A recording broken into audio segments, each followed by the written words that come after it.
Hello everyone. जैसा कि हम सबको पता है कि आज टाइफर 2025 का एग्ज़ाम ऑर्गेनाइज किया गया, जिसमें फिजिक्स का एग्जामिनेशन जो शेड्यूल्ड था वो मॉर्निंग शिफ्ट में शेड्यूल्ड था। बात करेंगे आज इस एग्जामिनेशन के डिफ़िकल्टी लेवल के बारे में एंड देन उसके बाद हम डिस्कस करेंगे इसके एक्सपेक्टेड कट ऑफ के ऊपर। साथ ही साथ यदि हम बात करें फिजिक्स से रिलेटेड सारे कैंडिडेट्स के लिए, तो आगे के जो चैलेंजेस है अब उन्हें उन आगे के चैलेंजेस पर फोकस करना चाहिए। बात करें आगे के चैलेंजेस की, तो वो है आपके गेट एग्जामिनेशन। ठीक है, इसके बाद आपका CSIR नेट का एग्ज़ाम होगा, जो कि होगा दिसंबर का सेशन 2024। एंड देन आपका जो है जस्ट एग्जामिनेशन शेड्यूल्ड है। एंड इंटीग्रेटेड PhD के मोस्ट प्रॉब्ली स्टूडेंट जैम के एग्जाम को भी फेस करेंगे। तो जैम का एग्जामिनेशन भी फेब के फर्स्ट वीक में ऑर्गेनाइज किया जाएगा। गेट का एग्जामिनेशन यदि फिजिक्स की बात करेंगे तो वो आपका जो है 2 फेब को शेड्यूल्ड है। CSIR नेट का एग्जामिनेशन कुछ दिन में इसके फॉर्म्स जो है वो रिलीज किए जाएंगे एंड देन मोस्ट प्रॉब्ली ये एग्जाम भी फेब मंथ में ऑर्गेनाइज करा लिया जाएगा। जस्ट एग्जामिनेशन की बात करें तो इसकी भी डेट आ चुकी है, 23 फेब है। ठीक है, संडे के दिन। तो ये सारे आगे के चैलेंजेस है, तो अब आपको आगे के इन्हीं चैलेंजेस पर फोकस करना है। टाइफर एग्जाम आपका आज यानी कि 8 दिसंबर मॉर्निंग शिफ्ट में फिजिक्स का पेपर ऑर्गेनाइज किया गया।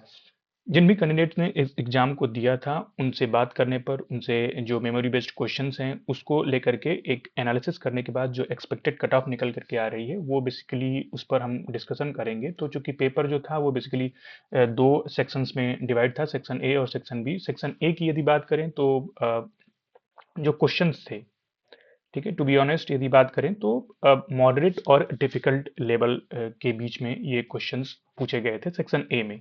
और सेक्शन बी की यदि बात करें तो वो अप्रोच कर रहा था इजी से मॉडरेट की तरफ। ठीक है, यहाँ पर यदि बात करें तो हमारे पास माइनस मार्किंग भी थी। ठीक है, माइनस मार्किंग, -1 मार्क की यहाँ पर माइनस मार्किंग थी। ठीक है, तो ओवरऑल पेपर को देखते हुए यदि हम दोनों कोर्सेज की बात करें, PhD और IPhD, ठीक है, तो PhD की यदि बात करें तो इसमें मैक्सिमम जो कट ऑफ जा सकती है वो 17 मार्क्स तक जा सकती है। और IPhD की यदि बात करें तो वो जो मैक्सिमम कट ऑफ जा सकती है वो 16 मार्क्स तक जा सकती है। ठीक है, तो ये बेसिकली एक रेंज है। ठीक है, जिसमें हम ये कह सकते हैं कि ये मिनिमम 60 और मैक्सिमम कहाँ तक जा सकती है 70। इसी के बीच में दोनों कोर्सेज की कट ऑफ मोस्ट प्रॉब्ली पढ़नी चाहिए। ठीक है, बिकॉज जो पेपर की यदि बात करें तो सेक्शन ए और सेक्शन बी दोनों का डिफिकल्टी लेवल कुछ कुछ डिफरेंट था। ठीक है, मॉडरेट और डिफिकल्ट के बीच में सेक्शन ए के कुछ क्वेश्चन थे, कुछ, ठीक है, कुछ क्वेश्चंस सेक्शन ए की यदि बात करें तो कुछ डिफिकल्ट भी थे, बट ज़्यादातर क्वेश्चन मॉडरेट ही थे। ठीक है, सेक्शन बी में यदि बात करें तो यहाँ पर भी ज़्यादातर क्वेश्चन मॉडरेट थे, बट कुछ क्वेश्चन बहुत ईजी थे। ठीक है, क्योंकि PhD के कैंडिडेट्स की यदि स्पेशली हम बात करें तो वहाँ पर